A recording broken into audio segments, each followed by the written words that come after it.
3, 2, 1. Assalamualaikum warahmatullahi wabarakatuh. Kali ini saya akan menyampaikan tentang koneksi antar materi, kesimpulan dan refleksi pemikiran Ki Hajar Dewantara. Pendidikan dan pengajaran menurut Ki Hajar Dewantara. Menurut Ki Hajar Dewantara, pengajaran adalah bagian dari pendidikan. Pengajaran merupakan proses pendidikan dalam memberi ilmu atau berfaedah untuk kecakapan hidup anak secara lahir dan batin. Sedangkan pendidikan memberi tuntunan terhadap segala kekuatan kodrat yang dimiliki anak, agar ia mampu mencapai keselamatan dan kebahagiaan yang setinggi-tingginya, baik sebagai seorang manusia maupun sebagai anggota masyarakat. Tujuan pendidikan menurut Ki Hajar Dewantara. Menurut Ki Hajar Dewantara, tujuan pendidikan adalah untuk menuntun segala kodrat yang ada pada anak, agar mereka dapat mencapai keselamatan dan kebahagiaan yang setinggi-tingginya. Pendidik itu hanya menuntun tumbuh atau hidupnya kekuatan kodrat yang ada pada anak, agar dapat memperbaiki lakunya, bukan dasarnya, hidup dan tumbuhnya kekuatan kodrat anak. Peran pendidik diibaratkan sebagai seorang petani atau tukang kebun yang tugasnya adalah merawat sesuai kebutuhan tanaman-tanamannya agar tumbuh dan berbuah dengan baik. Tentu saja, beda jenis tanaman beda perlakuannya.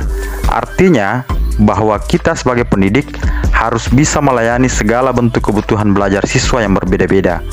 Kita harus memberikan kebebasan kepada anak untuk mengembangkan bakat dan minat siswa. Tapi kebebasan itu bukan berarti mutlak. Perlu tuntunan dari guru agar anak tidak kehilangan arah dan membahayakan dirinya.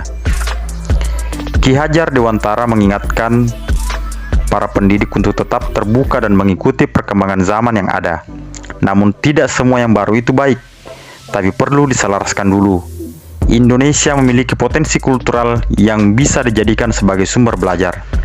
Ki Hajar Dewantara menjelaskan bahwa dasar pendidikan anak berhubungan dengan kodrat alam dan kodrat zaman. Kodrat alam berkaitan dengan sifat dan bentuk lingkungan di mana anak berada, sedangkan kodrat zaman berkaitan dengan masa di mana anak itu tumbuh dan berkembang. Artinya bahwa setiap anak sudah membawa sifat atau karakternya masing-masing. Jadi sebagai guru, kita tidak bisa menghapus sifat dasar tadi. Yang bisa dilakukan adalah menunjukkan dan membimbing mereka. Dalam pembelajaran di kelas, hendaknya kita juga memperhatikan kodrat anak yang masih suka bermain. Ketika bermain, yang mereka rasakan adalah kegembiraan serta keceriaan, dan itu memberikan kesan yang baik di hati dan pikiran mereka. Selain itu, sebagai guru, kita harus menghormati dan memperlakukan anak dengan sebaik-baiknya dan melayani mereka dengan setulus hati. Sebelum mempelajari konsep pemikiran Ki Hajar Dewantara, saya percaya bahwa menerapkan tindakan yang tegas dan pemberian sanksi bisa merubah perilaku siswa. Dengan didasari rasa takut akan hukuman yang akan diberikan oleh guru, mereka bisa menjadi siswa yang disiplin terhadap segala aturan yang ada di sekolah. Saya belum menyadari tentang kodrat alam dan kodrat zaman yang mestinya diterapkan di sekolah. Setelah mempelajari konsep pemikiran Ki Hajar Dewantara, saya mengarahkan siswa dengan lebih sabar dan ikhlas, karena mereka memiliki sikap dan karakter yang unik dan berbeda. Tidak perlu memberikan hukuman yang sifatnya tidak mendidik, memberikan keteladanan agar mereka bisa melihat dan menirunya, melaksanakan pembelajaran yang menyenangkan di kelas dengan menerapkan berbagai macam model pembelajaran. Penerapan pemikiran-pemikiran Ki Hajar Dewantara.